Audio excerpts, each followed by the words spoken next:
this, that, and the other.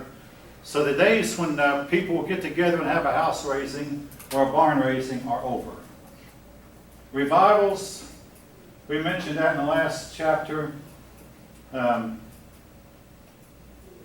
the South, okay, the South's largest religious groups were the Methodists and Baptists. Now today, I believe it's more like the Baptists and Pentecostals. The Methodists kind of fell by the wayside here, beginning about 50 years ago. Now, if any of you know differently, your input is welcome.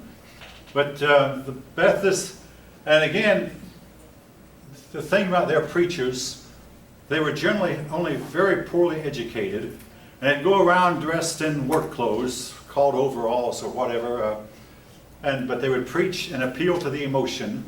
And the Southern people, who were mostly uneducated themselves, embraced this type of evangelism. And the Methodists and Baptists then, because they would go among the poor people and evangelize among the poor people, they made the Methodists and Baptists to be the biggest groups. Northern poor whites were called names like redneck, hillbilly, crackers, white trash from time to time. The reason I mention this is you'll hear these words used from time to time.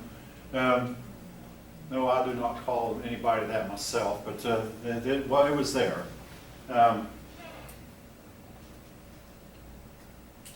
These northern people were, Southern whites felt like they were hopelessly trapped in poverty, and in a lot of cases they were.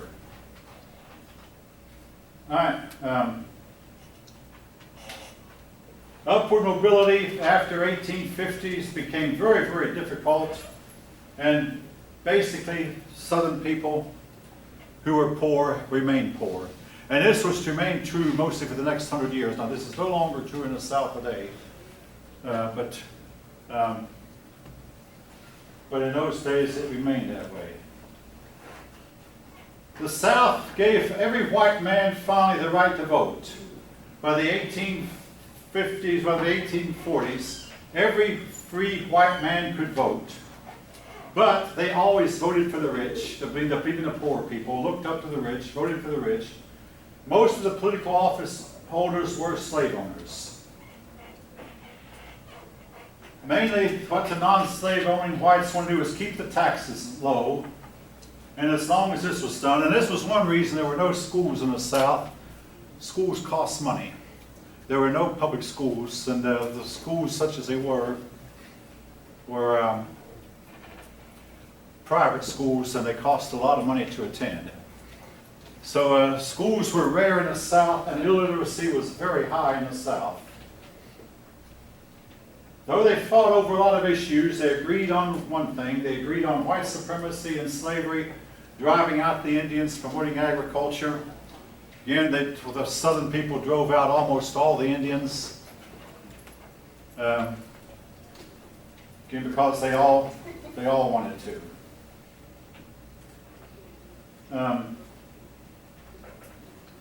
I keep running into this same thing with those. The common men would tend to elect the wealthier people to political office.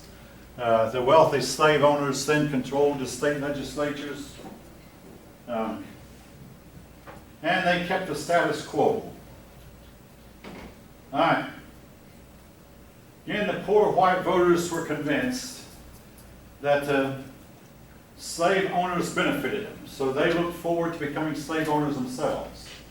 All right, something I have not yet mentioned, I want to mention before the class is over, about the slaves. They would get together, hold their religious services, and oftentimes they would open up, or tell Bible stories.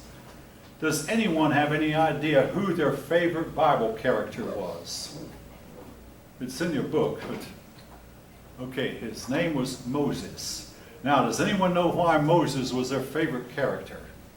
A couple people in the morning class did know that. Anybody know? What was there about Moses that the black people liked?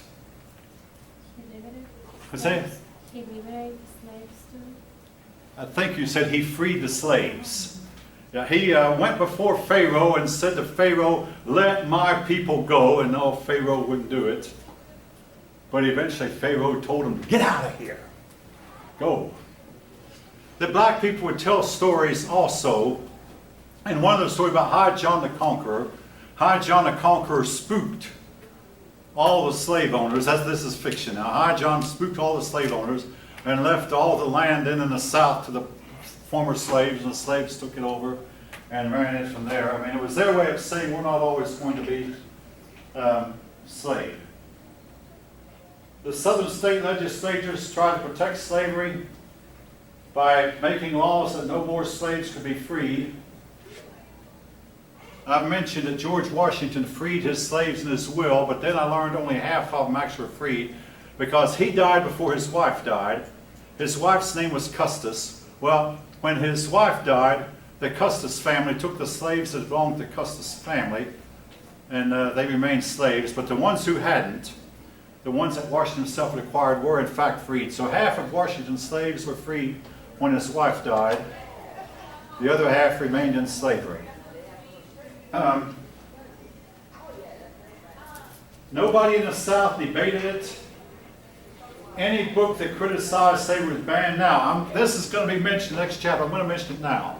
The most famous book against slavery was a book called Uncle Tom's Cabin. You can still find this book today. Some bookstores will carry it. It was the most read, except for the Bible, it was the most read book in the country from the time it was written in the 1850s until 1900. It was still read long, long after the Civil War, and it was about Uncle Tom, a slave who was cruelly treated by his master, and then the story was made into a play. All right, with that, folk, everybody have a good weekend, and I hope to see. Oh yeah, one other thing.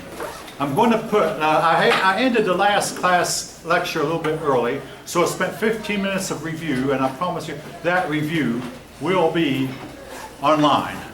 The review contains some questions that some of you will see on the